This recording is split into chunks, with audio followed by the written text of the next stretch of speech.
ఇలాగైతే హైడ్రా మూసేస్తాం. ఏం గొప్ప పని చేసింది హైడ్రా? ఇలాగైతే హైడ్రాను మూసేస్తాం, స్థలాల హక్కులను తేల్చే అధికారం మీకు ఎక్కడిది? రాత్రికి రాత్రే నగరాన్ని మార్చలేరు. సెలవు రోజుల్లో కూల్చివేతలతో భయాందోళనలు. ఎన్నిసార్లు చెప్పినా మారరా? హైకోర్టు తీవ్ర ఆగ్రహం, హైడ్రా ఇన్స్పెక్టర్ నిలదీత.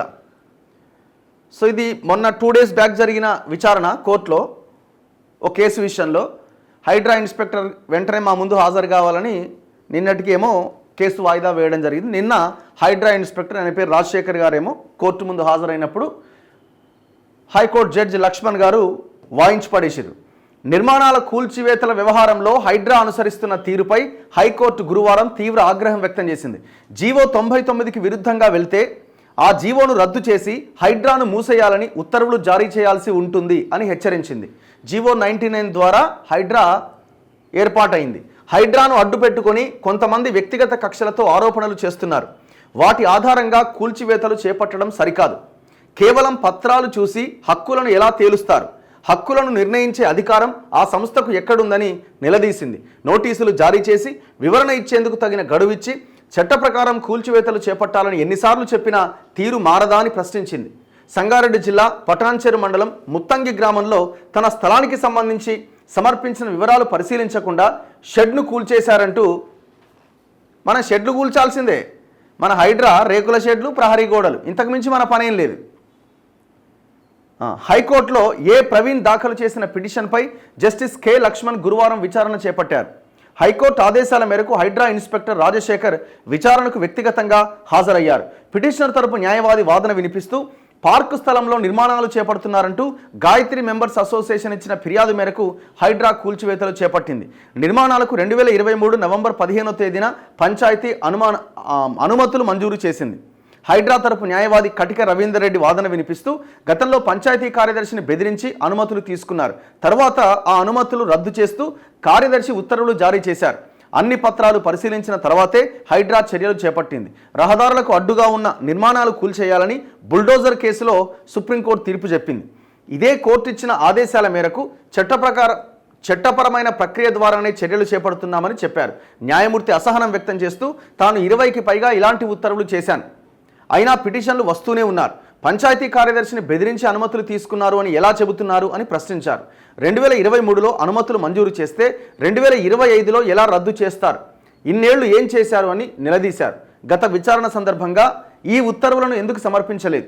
పార్కు స్థలాన్ని కబ్జా చేశారని గాయత్రి మెంబర్స్ అసోసియేషన్ ఇచ్చిన ఫిర్యాదు మేరకు చర్యలు చేపట్టామంటున్నారని, అదే అసోసియేషన్ హైడ్రా రాకముందు ఎందుకు ఫిర్యాదు చేయలేదని ప్రశ్నించారు. పార్క్ ఆక్రమణ జరుగుతుంటే ఎందుకు మౌనంగా ఉందని అడిగారు. ప్రస్తుతం హైడ్రా భుజంపై తుపాకీ పెట్టి కాలుస్తున్నారని వ్యాఖ్యానించారు.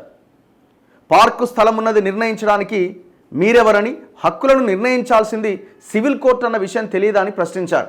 లేఅవుట్కు అనుమతులను సర్పంచ్ మంజూరు చేశారని, ఆ అధికారం సర్పంచ్కు ఎక్కడున్నదన్నారు. పిటిషనర్ను కబ్జాదారుగా ఎలా పేర్కొంటారని హైడ్రా ఇన్స్పెక్టర్ రాజశేఖర్ను నిలదీశారు. కబ్జాదారుగా నిర్ణయించడానికి మీరెవరు? తాను పిటిషనర్ను సమర్థించడం లేదు. కోర్టు అంటున్నది, నేను పిటిషనర్ని సమర్థించట్లే, అధికారులు చట్ట ప్రకారం ముందుకెళ్లడం లేదన్నదే నా ఆవేదన అని న్యాయమూర్తి పేర్కొన్నారు. ప్రస్తుతం పిటిషనర్కు చెందిన స్థలంలో యథాతథ స్థితి కొనసాగించాలని ఆదేశించారు. పూర్తి వివరాలతో కౌంటర్ దాఖలు చేయాలని హైడ్రాను ఆదేశిస్తూ విచారణను మార్చి 5వ తేదీకి వాయిదా వేశారు. ఇప్పుడు విషయం ఏంటంటే ఇక్కడ నిజంగానే కబ్జా జరిగి ఉండొచ్చు. దాన్ని వాళ్ళు కోర్టుకు వెళ్లకుండా, కోర్టుకు వెళ్ళినా కూడా కోర్టు వాళ్ళని తప్పుపట్టేలాగా ఏ రకంగా లీగల్ ప్రొసీజర్ని ఫాలో అవ్వాలి? ఇదేం లేదు, డైరెక్ట్గా పోతున్నారు, కూల్చేస్తున్నారు, ఆయన కోర్టుకు పోతున్నాడు. కోర్టు ఏం చూస్తుంది? పర్మిషన్ ఇచ్చింది ఎవడు, ఎట్లా పర్మిషన్స్ ఇచ్చిర్రు, ముందేం చేసిర్రు, మీరెందుకు ఎంటర్ అయ్యారు, మరి నోటీసులు ఇచ్చారు, ఇవన్నీ లీగల్గా ఏం జరగాలో కోర్టు ఆ చట్టం ప్రకారంగా మాట్లాడుతుంది. మీరు ఏం చేయాల్సి ఉండే? ముందు నోటీస్ ఇవ్వాల్సి ఉండే, అన్ని డాక్యుమెంట్స్ ఇది నీ కబ్జా అని చెప్పాల్సి ఉండే.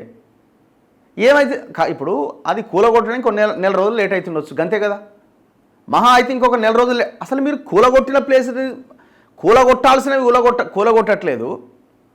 ఇప్పుడు మీరు ఏం చేయాలా? ఫస్ట్ ఇప్పుడు అదే పార్కు స్థలాన్ని, ఇది కబ్జా అయిన ప్లేసు, ఇది ఆల్రెడీ అంతకుముందు పార్క్ ఉందని చెప్పి గవర్నమెంటు దాన్ని 22A కింద నిషేధ జాబితాలు ఇమీడియట్గా పెట్టాలి కదా, పెట్టాలా? అదనే కాదు, ఇప్పుడు చెరువులలో కడుతున్నారు. మేము చూపిస్తున్నాం, చెరువు దగ్గరికి పోయి ఇది ఇంత పెద్ద టవర్ కడుతున్నారు, ఇది ఎట్లా, ఇది చెరువులో కడుతున్నారని వాసవి విజయ్ కుమార్ కన్స్ట్రక్షన్స్ కావచ్చు, ఇంకా ఆడ ఇన్కార్కి సంబంధించిన కన్స్ట్రక్షన్స్ కావచ్చు, పటాన్ చెరువు సాకి చెరువు దగ్గర, ఇట్లా ఈ రామసముద్రం దగ్గర రామసముద్రం కుంటాని మొత్తం చెరువు భాగాన్ని మొత్తం కుదించి పెద్ద పెద్ద టవర్లు కడుతున్నాడు వర్టెక్స్ వర్మ. అండ్ మేము ఫినిక్స్ నార్సింగి 2 చెరువు కావచ్చు, ఇవన్నీ కండ్లకు కట్టినట్టుగా చూపించినాం. వాటి మీద యాక్షన్ ఏది? పార్క్ దగ్గర పోయి గోడ షెడ్ మీద పడ్డది మీ కన్ను. వాళ్ళకి ఎవరో కంప్లైంట్ ఇచ్చారు కాబట్టి మరి వీటి మీద కూడా కంప్లైంట్స్ వచ్చినాయి, మరి వీటి మీద ఎందుకు చర్యలు తీసుకుంటలేరు? అసలు మీరు అది చెరువు అని డిసైడ్ అయినప్పుడు దాన్ని 22A కింద ఆ ప్రాంతాన్ని నిషేధిత జాబితాలో ఎందుకు పెట్టట్లే? నేను చూపిస్తా, హైడ్రా యాప్ ఓపెన్ చేసి చూడండి.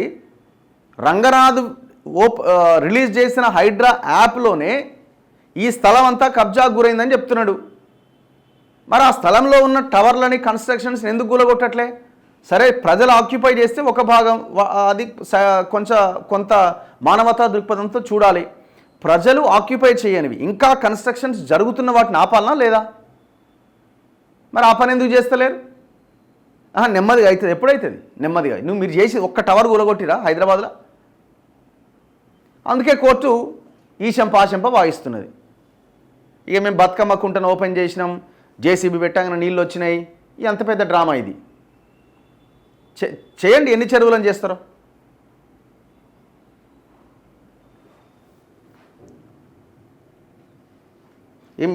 లాస్ట్కి ఇదంతా కావాలనే చేస్తున్నారండి. ఏంటంటే కోర్టు ఆర్డర్ ఇచ్చి పడేసింది అనుకో, ఈ జీవోని ఆపేసేయండి, హైడ్రా పనిచేయడానికి వీల్లేదని అయిపోతుంది.